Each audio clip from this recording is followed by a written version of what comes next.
지난 시간까지 10계명, 10번째 계명까지 다 받고 드디어 10계명 여행을 이제 마무리하게 되었습니다. 오늘은 마지막 시간을 맞이해서 우리가 왜 이 10계명을 배워야 되고 그리고 왜 10계명을 지켜야 되는가? 10계명을 지켜서 구원받을 사람 있습니까? 아닙니다. 10계명을 지켜서 구원받을 사람은 아무도 없습니다. 그런데 왜 하나님께서 이 10계명 말씀을 우리에게 주셨을까? 왜 이것을 지켜야 하는가? 어떤 사람들은 그래요. 아니, 목사님, 이거 10계명은 옛날 아주 정말 까마득한 옛날, 숫자적으로 따진다면 3,500년 전. 와, 도대체 얼마나 이게 까마득한 옛날입니까? 10년도 아니고 100년도 아니고 10년만 지나도 강산이 변한다고 말하는데 왜 우리 학생들이나 젊은 사람들한테 삐삐 알아? 그러면 삐삐 모릅니다. 그렇죠? 이런 시대가 흘러가고 환경이 바뀌고 그런데 까마득한 옛날 연도를 따진다면 3,500년 전에 주어진 이 10계명을 굳이 우리가 오늘날 21세기를 살아가는 우리가 이것을 공부하고 실천해야 될 것인가? 그리고 또 한 가지는 대한민국 사람들한테 준 게 아니라는 거죠. 중동 지역에 이스라엘 사람들에게 준 것이지 여기 대한민국 땅에 살고 있는 우리 조상들에게 주신 것도 아니고 과연 이것이 우리랑 무슨 관계가 있으며 이것을 우리가 공부하고 지켜야 될 이유가 있는 것인가? 라는 생각을 갖는 사람들이 여기는 없어요. 다른 데 있더라고요. 다른 데. 그런데요, 그런 생각은 잘못된 생각입니다. 자, 왜 그러냐면 오늘 이 시대를 살아가는 우리 기독교인들, 크리스찬이라고 말하는 우리 기독교인들이 하나님의 백성인 거 믿으시죠? 네. 그래서 저는 이런 공식을 여러분들한테 소개하고 싶어요. 자, 구약시대 때 하나님의 백성, 그러면 누굴 가리킵니까? 이스라엘 백성들을 가리킵니다. 구약시대 때는 혈통적인, 민족적인 이스라엘 나라라고 하는 그 민족적인 이스라엘 백성들이 하나님의 백성이에요. 그렇다면 신약시대, 우리가 살고 있는 이런 이 시대, 이 신약시대라고 말하는 지금은 누가 하나님의 백성이라고 말할 수 있습니까? 저는 교회다라고 말씀드리고 싶어요. 하나님의 부르심을 받고 주 예수 그리스도를 믿는 그 사람들의 모임 공동체, 대한민국의 모임 공동체가 됐든 아니면 지금의 이스라엘 땅에 예수를 믿고 하나님의 부르심을 받은 모여있는 그 교회를 구성하고 있는 신앙생활하는 신앙 공동체, 교회, 성도들, 아니면 저 아프리카 어느 지역에 있든 어느 시대건 주 예수 그리스도를 믿고 하나님의 부르심을 받는 믿음의 사람들이 모여있는 교회가 바로 하나님의 백성들인 것을 믿습니다. 할렐루야. 그러니까 구약시대 때 물론 시간적으로는 많은 차이가 있고 많은 갭이 있지만 구약시대 때 하나님의 백성들한테 준 것이 신약시대를 살고 있는 오늘 이 시대에 교회를 구성하고 있는 우리들, 바로 하나님의 백성들에게 동일하게 주어진 것이라는 사실을 믿으시기 바랍니다. 따라서 10계명은 단지 구약 시대에 하나님의 백성들에게만 주어진 것이 아니라 하나님의 백성으로 살고 있는 우리들에게도 동일하게 주신 하나님의 말씀인 줄 믿습니다. 그래서 이 십계명은 시대나 지역을 초월해서 하나님의 백성들이 지켜야 될 삶의 내용이라고 말할 수 있고, 이 기독교의 윤리의 핵심은 바로 십계명을 어떻게 지킬 것인가 라는 것에 있다는 것입니다. 이처럼 십계명은 과거 3,500년 전 이스라엘 사람들에게만 관련이 있는 것이 아니라 현재 우리들에게도 하나님의 부르심을 받고 하나님의 자녀요 백성이라고 말하는 믿음 공동체를 이루고 있는 성도들에게도 밀접한 관계가 있다는 사실들을 저와 여러분들은 기억해야 될 줄 믿습니다. 그렇다면 십계명은 우리의 삶 속에서 왜 주어진 것일까? 왜 어떤 역할을 하는 것일까? 아까도 말씀드렸지만 십계명을 통해서, 율법을 통해서 구원받을 수 있어요, 없어요? 없습니다. 근데 왜 하나님이 이 십계명, 율법의 말씀을 우리에게 주신 목적이 무엇이냐? 이걸 먼저 이제 십계명을 마무리하면서 분명히 정립을 해야 되는데, 아까 읽었던 성경 구절 중에서 20절 말씀 다시 한번 읽겠습니다. 시작. 너희를 시험하고 너희로 경외하여 범죄하지 않게 하심이니라. 아멘. 여기 보면 십계명을 주시고 그 십계명이 떨어질 때 우레와 번개와 나팔 소리와 신의 연기를 보면서 그런 아주 엄중한 하나님의 어떤 임재와 능력들이 나타나면서 하나님께서 이 율법, 이 계명, 십계명을 주신 이유를 20절에서 시험하고 경외하여 뭐하지 않게 하기 위해서, 범죄하지 않게 하심이니라 라고 분명히 말하고 있습니다.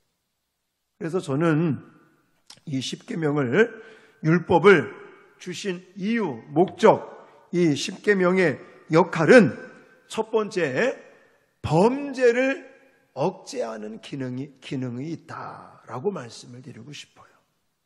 이것을 흔히 정치적인 용도라고 말하는데, 이 범죄를 억제하는 기능이라는 건 쉽게 말하면 무슨 말이냐면, 법이 있음으로 인해서 사람들 마음대로 행동할 수 없게 만드는 것이다라는 거예요. 자, 예를 들어서 여러분들, 우리가 운전을 합니다. 그럼 운전하는 사람들이 뭘 잘 지켜야 되죠? 신호 잘 지켜야 돼요. 더 넓은 의미로 교통법규를 잘 지켜야 됩니다.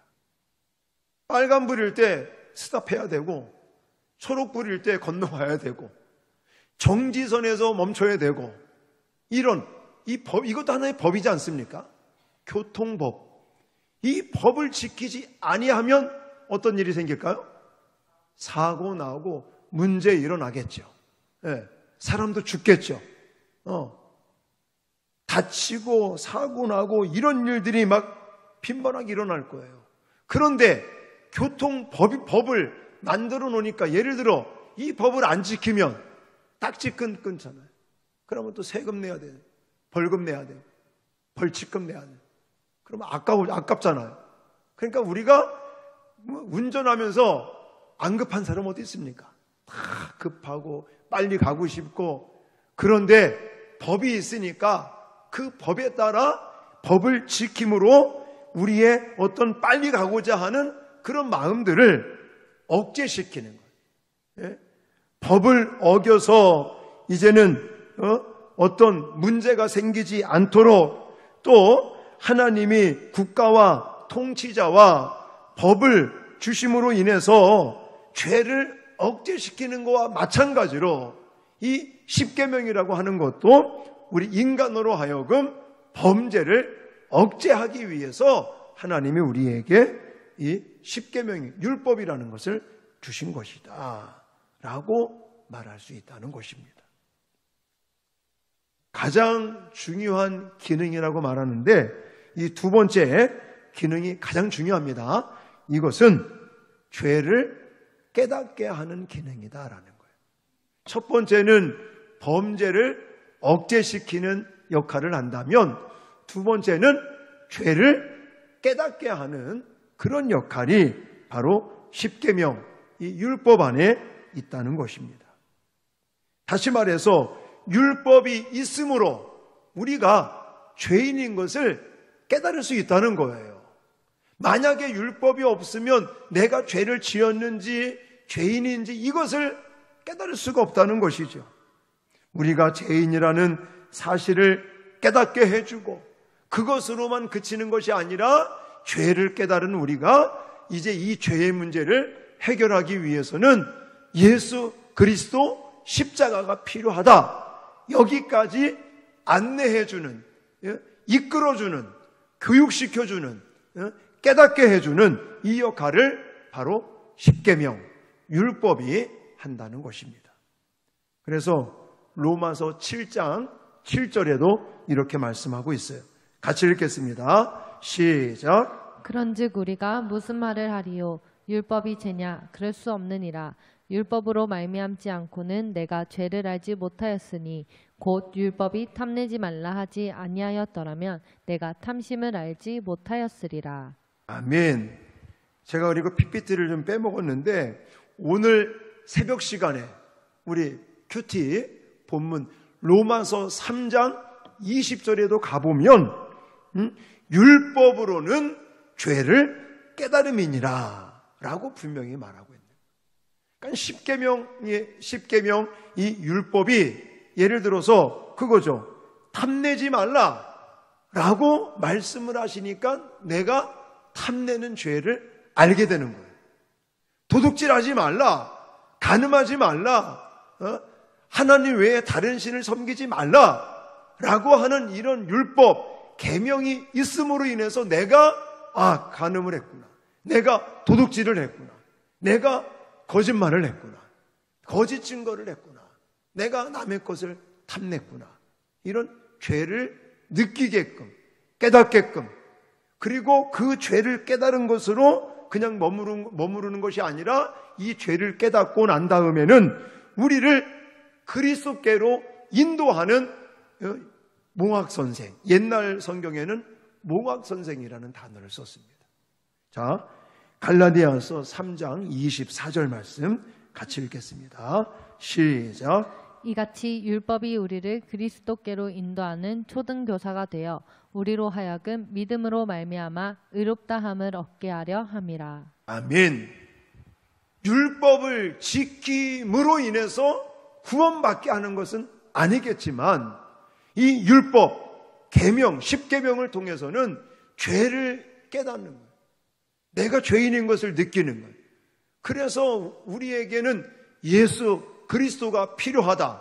그래서 몽학선생, 여기 초등교사, 가정교사 역할을 뭐가 한다는 거예요? 계명, 율법, 십계명이 이런 역할을 한다는 것입니다. 그래서 하나님은 우리에게 이 십계명을 주신 거예요. 그리고 이 십계명을 주신 목적, 마지막 세 번째는 성도들의 삶의 표준과 지침하는 그런 기능을 하는 것이다 라고 말할 수 있습니다.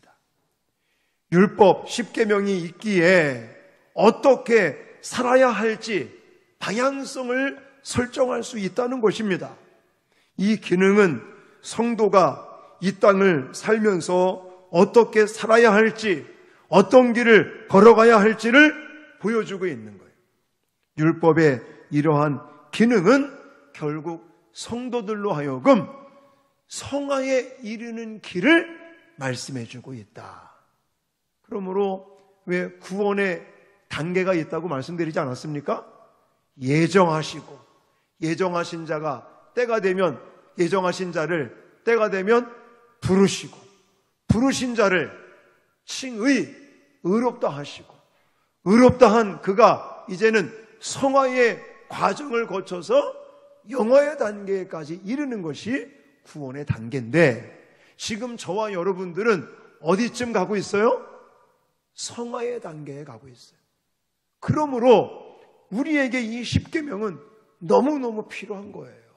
물론 100% 완벽하게 이 계명을 지킬 수는 없지만, 제가 나중에 말씀드리겠지만, 이 계명을 지키려고 몸부림치며 우리는 성숙하게 되는, 예수님 닮아가는, 그리스도의 장성한 분량에까지 자라날 수 있는 방법, 길이 바로 무엇을 통해서? 십계명을 지키려고 몸부림침을 통해서 이룰 수가 있다는 거예요. 여러분, 그런 마음 있잖아요. 저도 마찬가지입니다. 저도 제가 지금 살아가는 이 모습, 말 한마디 하는 거, 행동 하나하나 하는 거, 이것이 정말 좀 예수님처럼, 예수님 닮아 예수님처럼 생각하고 예수님처럼 말하고 행동하고 살아가는 그런 성숙한 목사, 성숙한 성도, 성숙한 그리스도인이 되기를 다 소망하고 있잖아요. 그것을 이루기 위해서는 방법이 뭐라고요? 십계명이에요. 십계명. 이 십계명을 지키려고 몸부림칠 때 우리는 성화를 이루어갈 수 있는 거예요. 여러분, 시편 119편에도 이렇게 말하는 걸 볼 수가 있습니다. 같이 읽겠습니다. 시작. 주의 법도들로 말미암아 내가 명철하게 되었으므로 모든 거짓 행위를 미워하나이다. 주의 말씀은 내 발의 등이요 내 길의 빛이니이다. 아멘. 주의 법도라는 말이 바로 율법, 계명을 가리키는 겁니다. 이 법도로 구원받는 것은 아니겠지만 이 법도로 말미암아 내가 어떻게 되었다고 그랬어요? 명철하게 되었다. 그래서 내 어떤 삶 속에 있는 거짓 행위를 미워하게 된다. 이렇게 성경은 말하고 있습니다. 율법, 십계명의 이러한 기능은 거듭난 성도들에게 아주 유용한 것으로 필요한 것이에요. 필요 없는 게 절대 아닙니다. 어떤 사람들은 지켜서, 지킬 수도 없고 완벽하게 지킬 수도 없고 또 이걸 통해서 구원받을 수도 없는 이 계명을 우리가 왜 공부해야 되고 왜 지켜야 되느냐? 제가 방금 말씀드린 것처럼 구원시킬 수 있는 기능은 없지만 이 율법이라고 하는 것이 결국은 우리의 죄를 깨닫게 하는, 그리고 죄를 억제시키고, 그리고는 성도로서 어떻게 살아야 될지, 어떻게 행동하면서 어떤 길을 걸어야 될지, 이런 삶의 방향성을 가르쳐주고 결국은 이것으로 말미암아 우리가 성화에 이를 수 있는 이런 기능을 하기 때문에 저와 여러분들은 감사와 사랑의 마음을 가지고 이 말씀에 순종하고 지키려고 몸부림치는 저와 여러분들이 되어야 될 줄 믿습니다. 그럼 좀 더 구체적으로, 이거는 성경에 직접적으로 나와 있지는 않습니다. 우리가 한 걸음 더 깊이 들어가서 좀 더 우리의 삶의 법칙으로 이 십계명을 지금 말씀드린 것 외에 이게 성경에 나와 있지는 않습니다. 그러나 충분히 우리는 받아들일 수 있는 이 율법, 이 십계명을 우리의 삶의 법칙으로 지켜야 될 이유가 또 있어요. 제가 4가지를 또 소개해 드릴 건데, 첫 번째는 십계명에 기록된 거룩한 삶을 살도록 예수께서 예수를 통해서 우리를 구원하셨기 때문에 그렇다는 거예요. 자, 율법을 지킴으로 구원받는 것은 아니겠지만 구원받은 우리들은 이 계명, 십계명을 지켜야 되는 뭐가 있다? 책임이 있다라는 거예요. 책임이. 예수님께서 쉽게 말하면 예수님께서 우리를 위해서 피 흘려 십자가에 돌아가시면서 우리를 구원하신 이유가 뭐라는 거예요? 십계명을 지키면서 거룩한 하나님의 백성으로 살아가라는 거예요. 할렐루야. 그래서 예수님께서 산상수훈을 통해서 얘기하실 때마다 무엇을 강조하고 있냐면 너희는 세상의 뭐다? 빛이다. 너희는 세상의 소금이다. 소금처럼 살아라. 소금이 되어라가 아니라 그랬습니다. 너희는 세상의 소금이다라는 거예요. 너희는 세상의 빛이 되어야 된다. 빛같이 살아, 이게 아니라 너희는 빛 자체라는 거예요. 이걸 정말 우리가 신경을 써야 될 부분인데, 놓치지 말아야 될 부분인데 많은 사람들이 놓치고 있어요. 이미 예수 십자가의 구속의 은혜로 말미암아 구원함을 받은 우리들은 이제는 십계명을 지킴으로 거룩한 삶을 살 수 있는, 물론 완벽하지는 않지만 세상에 빛이 되고 소금이 되었다라고 성경은 말씀하고 있습니다. 이것을 우리 힘으로 하는 게 아니라 두 번째로 성령이 오신 목적이나 성령의 도우심과 연결이 된다는 거예요. 자, 예수님이 우리를 구원하신 목적, 십계명에 기록된 거룩한 삶을 살면서 결국은 하나님의 자녀로서의 삶, 세상의 빛과 소금된 역할을 감당하라고 말씀해 주셨는데, 이것을 우리 힘으로 감당할 수 없으니 성령께서 오신 거예요. 그래서는 부활 승천하신 이제 성자 예수님께서 성령 하나님을 우리에게 보내주셔서 우리 스스로가 이 계명을 실천하며 거룩한 삶을 살 수 없으니까 결국 누구의 도우심 속에서, 성령의 도우심 속에서 거룩한 하나님의 백성으로서의 삶을 살게 하도록 하시기 위해서 성령을 보내주셨다라는 겁니다. 그리고 또 한 가지는 십계명을 물론 완벽하게 지킬 수는 없겠지만 내가 얼마만큼 이 십계명을 실천하고 지키느냐에 따라서 우리가 영적인 축복을 받는 거와 비례한다라는 거예요. 내가 십계명을 많이 지키면 많이 지킬수록, 잘 지키면 잘 지킬수록 하나님께로부터 받는 영적인 축복이 많다는 거예요. 할렐루야. 그리고 마지막 네 번째는 십계명을 잘 지킴으로 인해서 전도의 가장 강력한 방법이 바로 이 십계명을 지키라는 거예요. 여러분, 만약에 내가 십계명을 안 지켜요, 하나님 계명대로 안 살아, 그러면 전도할 수 있을까요? 안 됩니다. 예를 들어 교회가 십계명을 지키려고는 안 해. 지 맘대로 살면서 우리는 전도해야 되니까 막 돈을 써가면서 세상 사람들을 향해 복음을 전한다고 열심히 전도할 때 어떤 반응이 나올까요? 니나 잘합니다. 니나 잘해라. 이렇게 나오겠죠. 네. 내가 예수 믿는다는 거, 그리고 다 알고 전도한다고 하면서도 계명을 안 지켜요. 그러면 세상 사람들이 우리를 손가락질하지 않겠습니까? 비웃고 조롱하고 니나 잘 믿어라, 니나 믿고 천국 가라, 이렇게 하지 않겠습니까? 계명을 안 지키면 전도도 할 수 없는 거예요. 그래서 저는 십계명의 실천은 가장 강력한 전도 방법이다. 할렐루야. 이것도 생각을 해본 겁니다. 마지막으로, 그렇다면 이 십계명을 완벽하게 지킬 수는 없겠지만 제가 지금까지 말씀드렸던 이런 이유, 이런 목적, 이런 기능들, 이런 역할들, 이런 것을 생각했을 때 우리가 지키긴 지켜야 되겠는데, 아까 성령의 도우심을 받고 우리가 지킬 수 있다고 말했는데, 좀 더 구체적으로, 물론 성령도 의지하지만 성령의 도우심을 구하지만 내가 실제적으로 무엇을 어떻게 해야 이 십계명을 물론 완벽하게는 아니겠지만 지킬 수 있을까?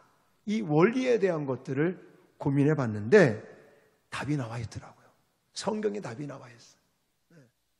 자, 먼저 마태복음 22장 37절로 40절 말씀을 읽으면 답이 나옵니다. 자, 같이 읽겠습니다. 시작. 예수께서 이르시되 내 마음을 다하고 목숨을 다하고 뜻을 다하여 주 너의 하나님을 사랑하라 하셨으니 이것이 크고 첫째 되는 계명이요 둘째도 그와 같으니 내 이웃을 내 자신같이 사랑하라 하셨으니 이 두 계명이 온 율법과 선지자의 강령이니라. 아멘. 자, 우리가 10계명을 크게 나누어 볼 때 1계명서부터 4계명까지는 누구를 향한?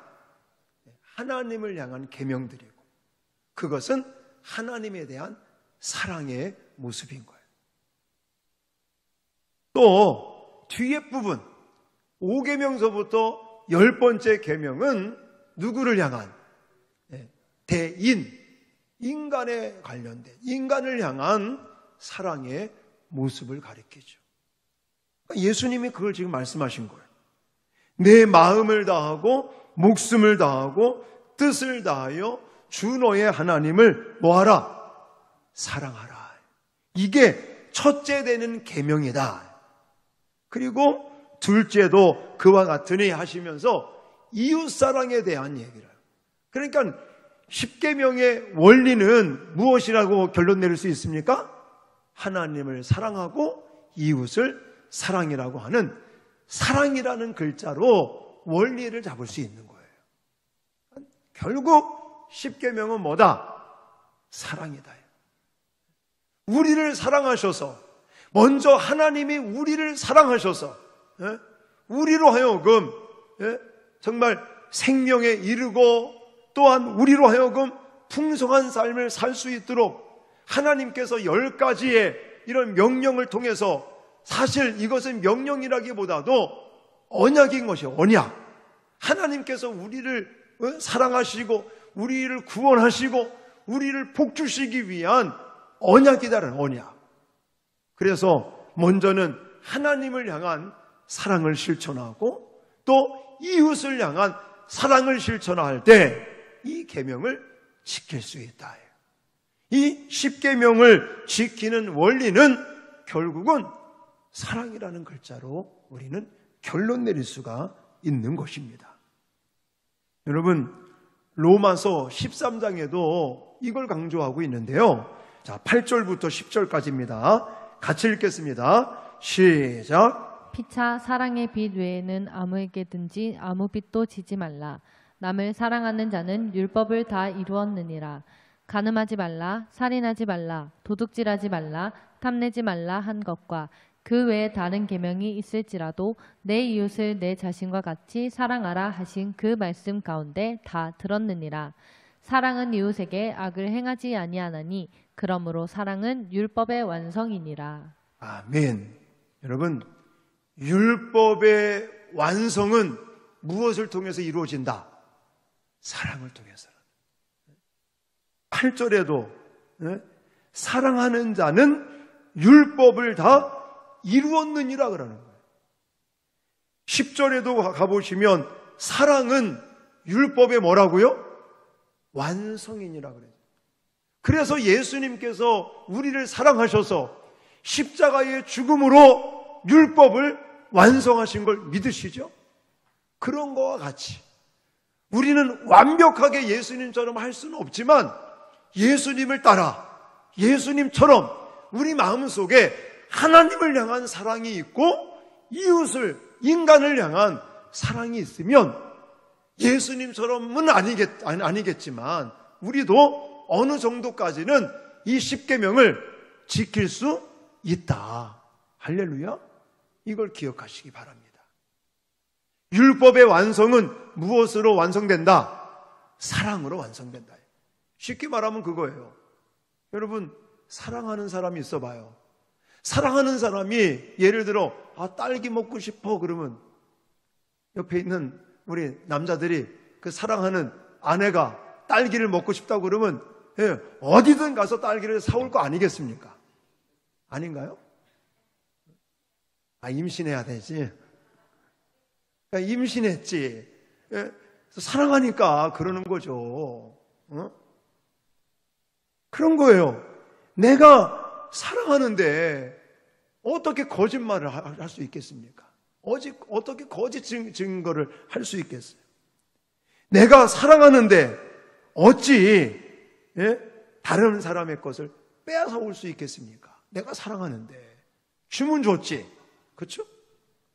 자, 예를 들어 내가 하나님을 사랑해요. 그럼 하나님께서 내게 거룩하게 안식일을 지켜라. 내가 하나님을 사랑하는데 안식일을 거룩하게 지키라는 그 말씀을 어떻게 안 지킬 수 있겠느냐고. 하나님께서 정말 우리를 사랑하시는 거 알고 나도 하나님을 사랑하는 마음이 있다면 하나님께서 정해놓으신 방법대로 예배하지 않겠습니까? 내가 정말 하나님을 사랑한다면 하나님의 이름을 만명되면 부를 수 있겠습니까? 아니란 말입니다. 사람을 향해서도 마찬가지, 하나님을 향해서도 마찬가지, 내가 열렬히 하나님을 사랑하고 인간, 이웃을 사랑하는 마음이 있다면, 물론 못할 때도 있지만 최선을 다해서 저 사람, 또 다른 내가 사랑하는 대상을 위해서 모든 걸 다 하려고 하는 그런 마음이 생기는 것처럼 우리가 위로는 하나님을 사랑하는 것, 또 이웃을 사랑하는 이 마음을 가지고 있다면 우리가 정말 이 십계명을 완벽하게는 아니겠지만 어느 정도까지는 지킬 수 있다. 할렐루야. 여러분, 예수님께서도 그것이 그런 거였잖아요. 예수님이 그 십자가 진다는 게 얼마나 힘들었는지 이 잔을 피해갈 수 있도록 해달라고까지 기도했던 분이 아닙니까?